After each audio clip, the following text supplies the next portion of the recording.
How we doing? Today is Monday, February the 5th, 2024. Just wanted to make a video in regards to a deal that came across our desk. Today, we are looking for funding for this deal and to give the information on how we structure deals and how we put things together to where they make sense.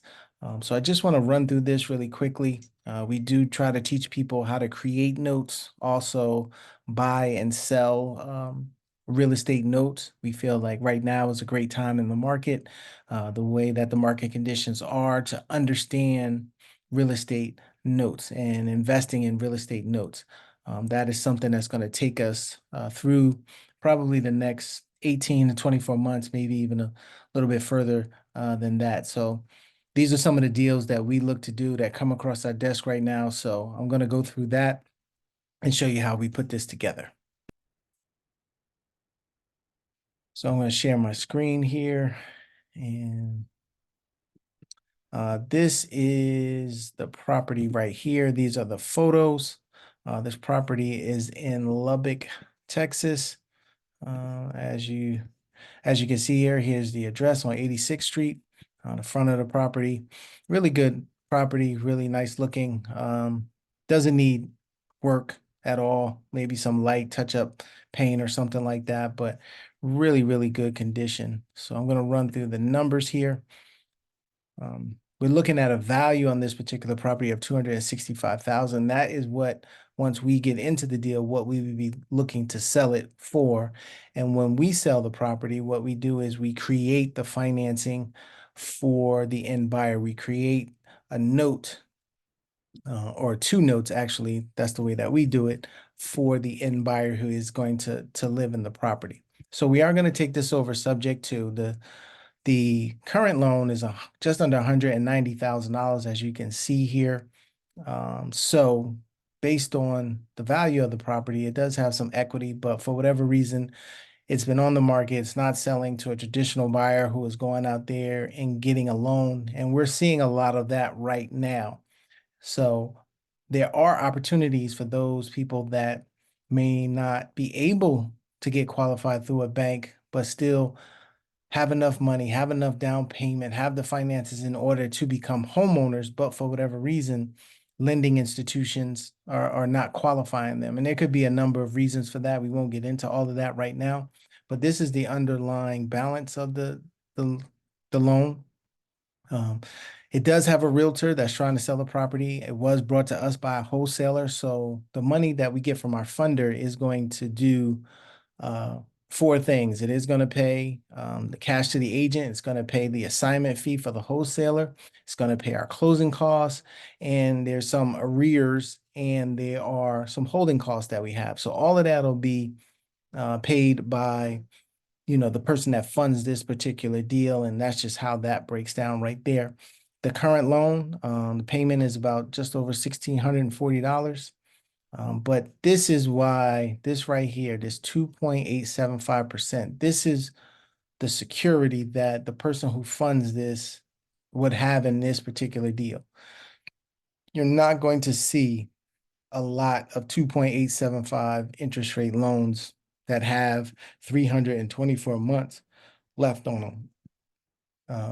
Where interest rates are right now, and even if they do slide back, they're most likely going to be, at least in the best scenario, twice as high as this interest rate. So that is what is your security in this.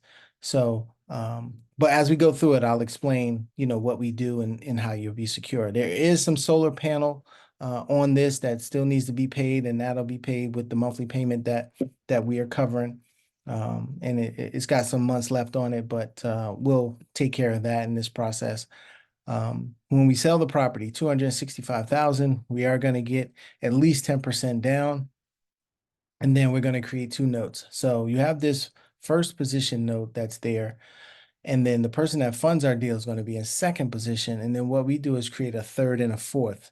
So we don't get paid as the investor or as the person who created the financing for the end buyer. We don't get any type of cash flow or anything unless the funder gets paid. They get paid before we get paid.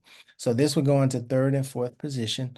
We're going to do 10% down, and we're going to write the two notes at a minimum of 9.5%. 5%. We may be able to go 9.75 or even 10 on this because it's in this 265,000 range. We may be able to get a little bit more aggressive on the interest rate, but for these modeling purposes, we want to remain somewhat cautious, because if we know that the deal works at 9.5%, anything over that, just adds to the value of the deal. And so this is how the payment breaks down, those two payments, 1671 and 334. And so we're looking for about $35,152.36 to get into the deal. Our cash flow would be just over $116. And actually, we don't get any cash flow on this because there is PMI. There is mortgage insurance that needs to be paid.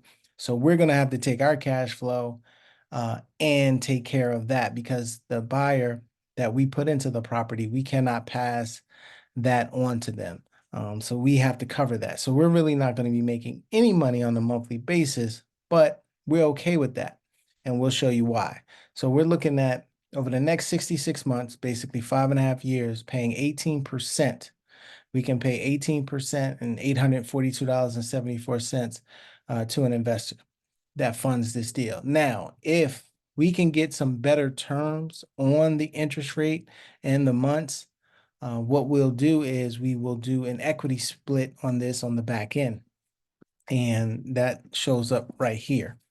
So usually these deals go anywhere from 8 to 10 years before the person wants to possibly sell the house, get themselves possibly in a position credit-wise to refinance or whatever the case may be at that particular time. But there's usually not a liquidity event for 8 to 10 years. And so after that time, after 100 months, you can see what the total profit on the deal is and what we could split, at the end of the deal. We maybe do, 75-25 or something like that, just depending on the interest rate and the terms on the fund, the person that funds the deal, what those terms can be. Obviously, if we can pay a little less interest and get it paid off quicker, then we can possibly split the back end, however we can agree to. But this is the type of profit that we're looking at, and that's why a lot of times we don't necessarily, we don't look to make a whole lot of cash flow every month, because after we put someone in the property here, we're going to get $7,900, and we're okay with that. But later on down the line, when this deal pays off, and we really won't pay this off unless the person comes with cash and pays off, our buyer, has cash at a certain time and just pays the loan off, we're probably never going to get rid of this loan, because even if they want to refinance their 9.5% interest rate, whenever they get in position to do that, whenever they get their finances in order, everything, and can get qualified possibly at a bank, we can come to them and say, hey, okay, we got you at 9.5, maybe we can take you down to whatever it may be. But when that happens, this original loan, this underlying loan, is still being paid down over that time. And then if we refinance, our clock starts all over again.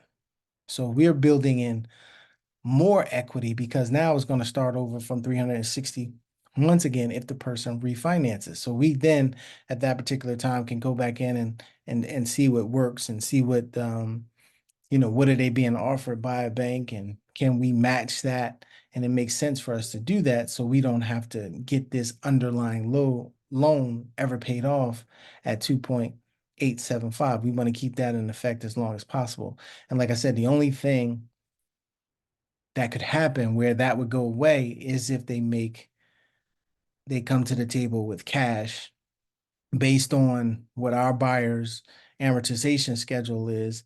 And you can see right here, what that is. Oh, here we go. Let's see. So let's just say in 60 months, and well, since we did 72, in 72 months, they still would owe 180, just under 190,000 for the first loan. And then on the second one, after 72 months, 37,000. So that's what, 200 and like $220,000. Are they going to have $220,000 in 6 years to pay this off? Who knows? Possibly. Anything is possible, but the probability is no, they will want to refinance with the bank. And like I said, at that particular time, we can start our clock over again, and we've got another 5 years or 6 years of pay down on our underlying loan. And now we're starting that clock all over again. So we can be a little bit more flexible with our interest rate at that particular time. So, that is why, the person who funds this deal is protected, because if anything goes wrong, let's just say something happens, the person can't pay. Um, they've put down considerable down payment on this, 10%. Are they just going to walk away from that? I mean, if they do, that means something in their life happened. They had a life event, something went wrong. And then what we can do is just do this all over again. We can write a new loan for a new buyer and get another 10% down, create another two notes, and just let this thing sit and continue to pay. So make sure that our funder gets paid. If something does happen, it's our responsibility to make sure that you continue to get paid. And, with the money that we get usually on the down payment and the cash flow over time, we can make sure that we do that. Even though we're not making a lot of cash flow initially, for the first, 6 years of the deal. But whenever that event happens that they can't pay, um, or if they have trouble paying, like I said, we just move them out, get the property back, and then we can do this all over again. But usually you get better qualified people, you get, people who have something invested in this property, and just walking away and defaulting on it becomes less and less of a possibility when you structure it the way that we do. And then we also put people through a RMLO, a registered mortgage loan officer, that will make sure that this person is qualified, make sure that their financials are in order, and make sure that they dot every I and cross every T, and that they can, afford this particular house. We're not putting people in here that's spending close to 50% of their income on the mortgage. We're making sure that we're following the guidelines just like a bank would do, just like banks would do. So we put them through that process, and we have, really strong, qualified people, for whatever reason can't go down to the bank and get approved. And that has a lot to do with the market conditions right now. A lot of credit is tightening and things of that nature. But I just wanted to show people, how their investment, is protected in this particular deal, because we can always get the property back and then go do this again. And if worst came to worst, let's just say 4 or 5 years down the road, maybe we turned it into a rental. I don't really want to do that, but it's something that we could consider. Maybe we could do a lease option down the road. It's not my first choice, but it gives us multiple ways to make sure that the funder continues to get paid, and in case anything goes wrong. So we have some other strategies and things like that that will cure any type of situation or any type of problem that comes up. But again, because of who we put in the property, how they get qualified, the amount of money that they're putting down, that is less and less likely to happen. So if you want to talk further about this, you can reach out to me, 973-475-8488, or you can send me an email at dealsacg, that's deals, A as in apple, C as in cat, G as in girl, @yahoo.com. All right, I appreciate your time. Thank you very much, and you have a good day.